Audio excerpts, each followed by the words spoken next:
Welcome to another episode of Big Data Made Easy. In this tutorial, I'll demonstrate how to perform iterative data processing with Spark. We will be using PageRank as an example, and we're going to run it in two modes, interactive mode and an application. Before we start, make sure you check datapower.com/iterative.html to download any necessary files that are needed for this demonstration. Let's start. In our demonstration, we will rank different airports based on their traffic. Assume we have 6 airports and arrows indicate connecting flights from one airport to the other. For example, there are 2 connecting flights from airport D, one to airport A and one to airport B. From airport B, there is a connecting flight to C. From airport C, there is a connecting flight back to B. Arrivals at airport B are from airport D, E, F, C. Assuming that each airport has an initial ranking of 1, we can modify their ranking based on the incoming flights. For example, airport B has an initial ranking of 1, but in the next iteration, airport B's ranking will be modified by adding the contributions from airports that are coming to airport B, such as D, E, F, and C. But how do we calculate these contributions? The contribution to airport B from airport E is calculated as 0.33 because airport E has an initial ranking of 1 and has connecting flights to 3 other airports, D, B, and E. As such, only 1/3 of the ranking for airport E will be contributed to airport B. The same way, we calculate the contributions to airport B from D, F, and C. Once the ranking of airport B is recalculated, the contribution of airport B to other airports changes. That is why this is an iterative process. Let's see how do we calculate the new rankings of the airports based on their traffic by using an interactive mode with PySpark. Let's invoke Spark by typing PySpark.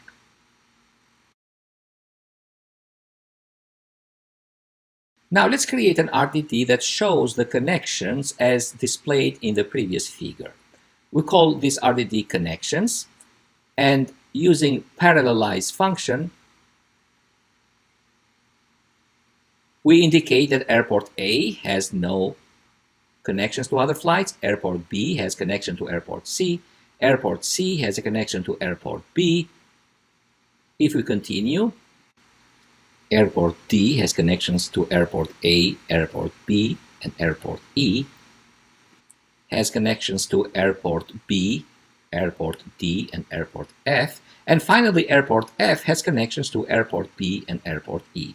So these connections are identical as the connections that are shown. Let's assign the initial rank by using a pair RDD. Ranks will use connections and map values of 1 to each airport. Now let's define a function that computes the contribution of each neighbor. We call it compute contributions, and the input parameters are the neighbors and the rank. This function will take each airport and adjust the contribution of that airport by dividing the current rank by the number of airports that is connected to, which is calculated as the length of the list of airports that this airport is connected to. We apply compute contribs, the compute contribution function, in the next command. Here we create contributions, which starts by drawing connections with the ranks, which results in an RDD that contains all pairs of elements with matching airports in the connections and ranks RDDs.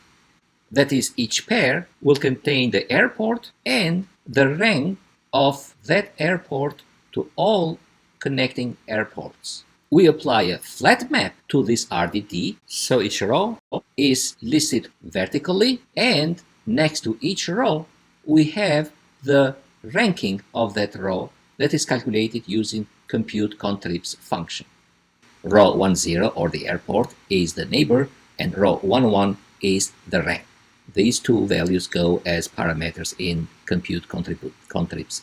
The new ranks are now calculated using a reduced by key to the contributions that generates a list of distinct airports, but the value of rank is replaced by the sum of individual ranks. There is another map function where lambda assumes that only 85% of the ranking is contributed by other airports' ranking. 0.15 is a damping coefficient that assumes that the traffic may also be impacted by other factors. Let's print those ranks and see the results. For rank in ranks.collect, print rank. You'll see the initial ranking shown here. To simulate iterative processing, we can repeat the last three commands: contributions, ranks, and print.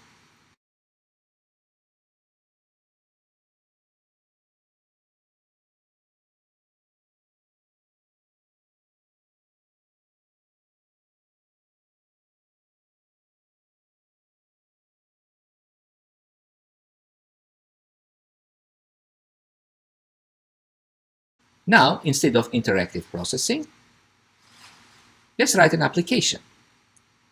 Nano airport rank.py. Go ahead and copy the program from the datapower.com website and paste it here. A copy of this code is already on the website. It is important to know that there are 4 parameters that I need to indicate here: airport rank.py, which is the Python file, the input file path, the output file path, and the number of iterations. The rest is already explained during the interactive demonstration. Let's exit and save the file if needed. This code will process a file called airports.csv. We'll look inside this file, but first let's move this file into the cluster. So let's create a directory named airport rank. Type Hadoop fs, make directory, airport rank. Let's copy the airports.csv into this directory. So Hadoop fs, copy from local, airport CSV into airport rank. Let's do a cat to view this file. So this is a comma separated values file. Airports are listed. Airport A goes to airport A, basically has no connection outside. Airport B goes to airport C to airport B, and so on. Now let's run. Let's say we say Spark submit airport rank.py. The directory was airport rank. And then let's put the output into the same directory, airport rank. And let's call this output final ranking. And let's run 10 iterations instead of 8. Hit enter.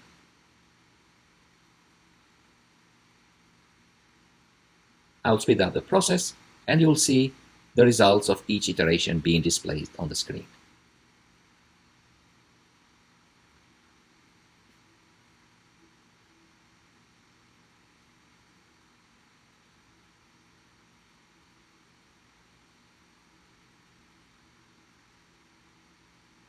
Iteration 9, iteration 10, and the final results. Now let's see if the results are also stored in the cluster. Let's do Hadoop fs ls airport rank.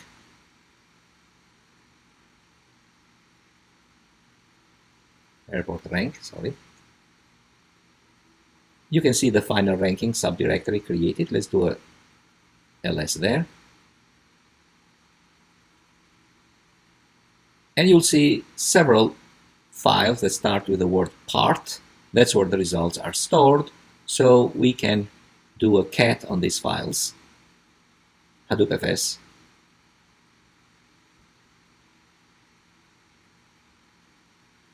Cat airport rank final rankings p asterisk, and we'll see the final rankings of the airports.